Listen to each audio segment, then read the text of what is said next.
मंत्री जी, हमारे राज्य में सभी लोग खुशहाल तो है ना? हाँ हाँ महाराज, खुश क्यों नहीं होंगे। जिस राज्य में आपके जैसा प्रतापी राजा हो, भला वहाँ की प्रजा दुखी कैसे हो सकती है महाराज। लेकिन मंत्री जी, मैं अपनी प्रजा का हाल खबर खुद लेना चाहता हूँ। महाराज, इससे अच्छी बात और क्या हो सकती है जो आप अपनी आंखों से अपनी प्रजा का हाल जानना चाहते हैं। मंत्री जी, हम कल ही सुबह भ्रमण के लिए निकलेंगे। ठीक है महाराज, जैसी आपकी इच्छा।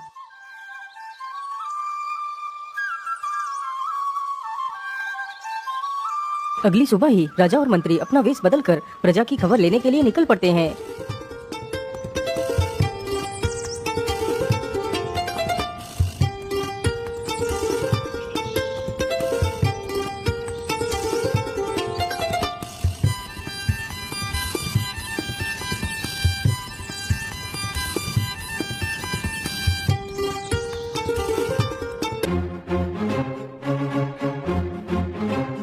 अरे मंत्री जी, यहाँ पर इतनी भीड़ क्यों लगी है? महाराज चलो हम इनके पास चलकर पूछते हैं।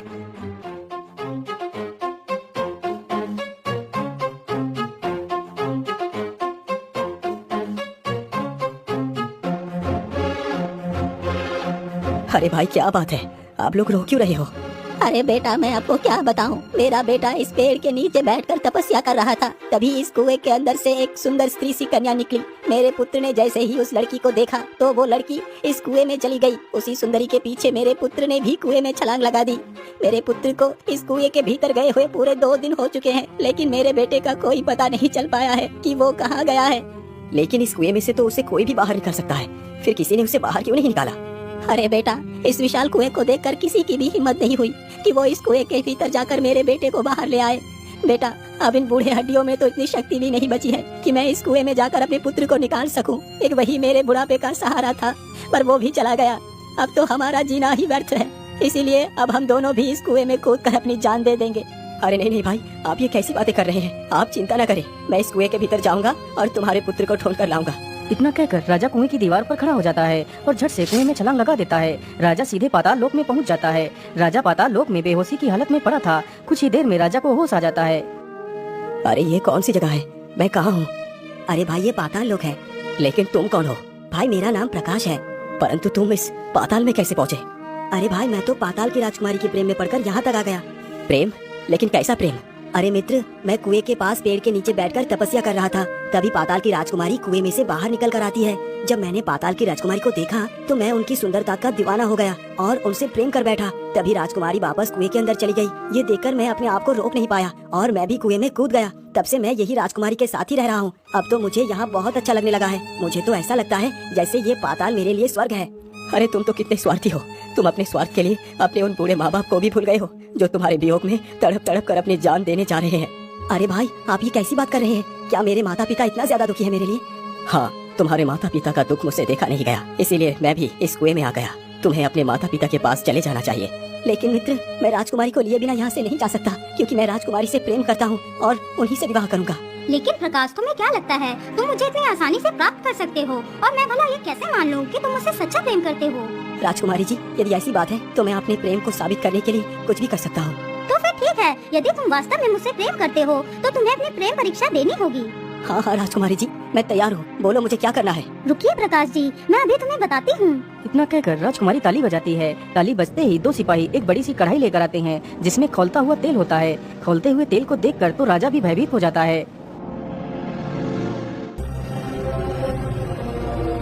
प्रकाश, इस खौलते हुए तेल को तो देख ही रहे हो। तुम्हारी प्रेम परीक्षा बस इतनी है कि तुम्हें इस खौलते हुए तेल में छलांग लगानी है, तब मैं मानूंगी कि तुम वास्तव में मुझसे प्रेम करते हो। ठीक है राजकुमारी जी, मैं इस प्रेम परीक्षा के लिए तैयार हूँ। अरे भाई, तुम ये क्या करने जा रहे हो? तुम्हें तुम्हारी जान की कोई फिक्र नहीं है। जरा सोचो अपने बूढ़े माता पिता के बारे में, तुम्हारे बाद उनका क्या होगा?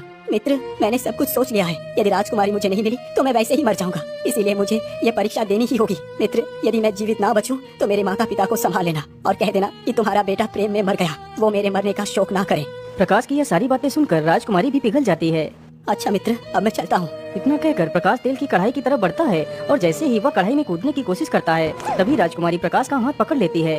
बस करो प्रकाश, मैं तुम्हारे प्रेम को समझ गई कि तुम मुझसे सच्चा प्रेम करते हो, इसलिए मैं तुम्हारे साथ विवाह करने के लिए तैयार हूँ। तो फिर चलो राजकुमारी, मेरे दुनिया।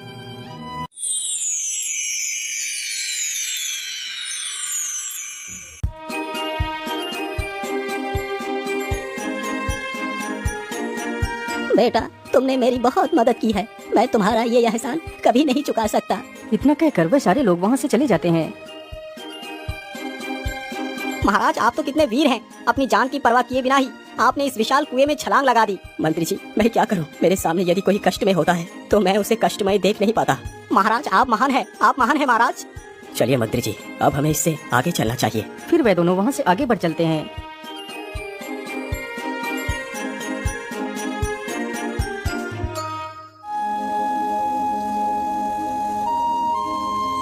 वे दोनों चलते चलते जल्दी ही एक नगर के करीब पहुँचते हैं तो नगर से ढोल और नगाड़ों की आवाज़ सुनाई देती है।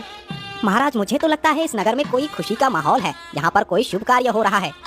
मंत्री जी शुभ और अशुभ का तो पता हमें नगर के भीतर चलकर ही मालूम चलेगा। दोनों जल्दी ही नगर के भीतर चले जाते हैं तो देखते हैं सामने मैदान में काफी सारी भीड़ इकट्ठा है, जहाँ पर कुछ लड़कियाँ सज धज कर खड़ी हैं। वहाँ पर खड़े लोग तो कभी हंसने लगते हैं और फिर कभी रोने लगते हैं। यह दृश्य देखकर राजा तो अचंभित रह जाता है। अरे ये कैसे लोग हैं, ये कभी तो हंसते हैं और फिर रोने लगते हैं। आखिर इन्हें क्या कष्ट हो सकता है। महाराज चलो हम उस बूढ़े व्यक्ति से चलकर पूछते हैं।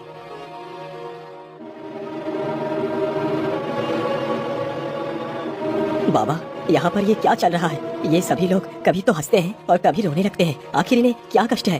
बेटा यहाँ पर वर्ष के अंतिम महीने के अंतिम दिन में एक प्रतियोगिता होती है जिसमें नगर की सारी कुंवारी युवतियाँ शामिल होती हैं। फिर उन्हीं कन्याओं में से किसी एक कन्या का विवाह उस सुंदर राजकुमार के साथ होता है। इसी की खुशी में ये सभी लोग हंसते हैं और पुत्र ये रोते इसलिए हैं कि वो राजकुमार सर्प के वेश में आता है। फिर वो अपना रूप बदलकर अत्यंत सुंदर राजकुमार का बना लेता है और वो जिस भी कन्या को पसंद करता है उसी के साथ राजकुमार का विवाह करवा दिया जाता है। वो राजकुमार हर वर्ष में सिर्फ एक बार ही आता है और हमारे नगर में से एक कन्या को ले जाता है। लेकिन आज तक जितनी भी कन्याएं यहाँ से गई हैं, वो कभी लौट कर वापस नहीं आई। पता नहीं राजकुमार उन युवतियों के साथ क्या करता है। लेकिन बाबा उस सर्प के साथ आप लोग किसी कन्या का विवाह कैसे करते हैं, जबकि आप अच्छी तरह जानते हैं कि वो कोई इंसान नहीं है। पुत्र क्या बताऊं, उस सर्प ने सभी को धमकी दी है। यदि हमने ऐसा नहीं किया तो वो हमारे सारे नगर को एक दिन में ही बर्बाद कर देगा। बाबा आप चिंता न करिए, आज मैं भी देखता हूँ कि वो दुष्ट कैसे किसी कन्या को यहाँ से ले जाता है। फिर राजा उन सभी लोगों के पास जाता है। आप लोग घबराइए मत, अब वो सर्प आप लोगों का कुछ भी नहीं बिगाड़ पाएगा। मैं आप लोगों को जैसा कहता हूँ बस वैसा ही कीजिए। आज जब वो सर्प आए और राजकुमार बनकर जिसकी भी पुत्री को पसंद कर ले जाने की कोशिश करे तो उसके पिता को उस राजकुमार के सामने जाकर खड़े हो जाना है और कहना है कि मैं अपनी पुत्री का विवाह तो आपके साथ ही करूंगा, लेकिन उससे पहले तुम्हें हमारे नए राजा से अनुमति लेनी होगी। ये बोलकर उसे मेरे पास लेकर आना है। महाराज की यह बात सुनकर सभी लोगों के मन में आशा की किरण जगमगा उठती है। तब तक कोई व्यक्ति जाओ और एक मिट्टी का घड़ा तथा उसकी ढक्कन भी साथ में लेकर आओ। ठीक है भाई, मैं अभी मटका लेकर आता हूँ। वह व्यक्ति जल्दी से एक मिट्टी का घड़ा लेकर आ जाता है। धीरे धीरे वह समय भी नजदीक आ गया जब वह सर्प आने वाला था। राजा जल्दी से अपने वास्तविक रूप में आ जाता है। राजा को देखकर सभी लोग उन्हें पहचान लेते हैं। अरे आप तो वास्तव में हमारे महाराज हो, हमने तो अभी तक आपको पहचाना ही नहीं था। हाँ हाँ महाराज, हमें उस दुष्ट सर्प से बचा लीजिए। आप लोग चिंता न करें, मैं आप लोगों को कुछ भी नहीं होने दूंगा, बस मुझ पर भरोसा रखिए। तब तक वह दुष्ट सर्प भी वहाँ पर आ जाता है।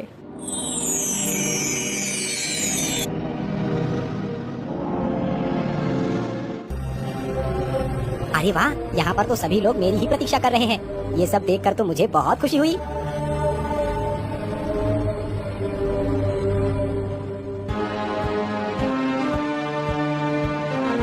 क्या नगर की सारी युवती आ चुकी है? मुझे ये सुंदरी पसंद है। लाइए विवाह की रस्म पूरी की जाए। राजकुमार जी, हमारी सारी रस्में अब बदल चुकी हैं। विवाह की रस्में तो आपको हमारे नए महाराज ही बता सकते हैं। अच्छा, कहाँ है तुम्हारा ये महाराज? हमारे महाराज उस पेड़ के नीचे बैठे हैं। अच्छा अच्छा ठीक है, चलो मुझे अपने महाराज के पास ले चलो। इतना कहकर सभी लोग राजा के पास जाते हैं। बोलिए महाराज, आपका क्या रस्म है जिसे मुझे पूरा करना है? राजकुमार जी मेरी रस्म बहुत आसान है। तुम्हें विवाह के लिए ज्यादा कुछ नहीं करना है, बस तुम्हें इस मटके के अंदर जाना है और फिर वापस आना है। यदि तुमने ऐसा कर दिखाया तो मेरी रस्म पूरी हो जाएगी और तुम युवती से विवाह करके उसे अपने साथ ले जा सकते हो। अरे महाराज, बस इतनी छोटी सी बात, लीजिए मैं अभी आपकी रस्म को पूरा किए देता हूँ। इतना कहकर वह राजकुमार अपना रूप अत्यंत सूक्ष्म कर देता है और मटके के अंदर घुस जाता है। तभी राजा इशारा कर देता है तो मंत्री तुरंत उस मटके की ढक्कन को बंद कर देता है। वह राजकुमार ना तो कोई सर्प था और ना कोई राजकुमार, वह तो एक शैतान था जो युवतियों से विवाह कर ले जाता था और फिर उन्हें मार कर खा जाता था। अरे आप लोग जल्दी से इस मटके को आग में जला दो ताकि वो शैतान भी इसी आग में जलकर भस्म हो जाए। इस प्रकार राजा ने अपनी बुद्धि और विवेक के बल पर अपनी प्रजा की रक्षा की और खुशी खुशी अपने महल वापस लौट जाता है।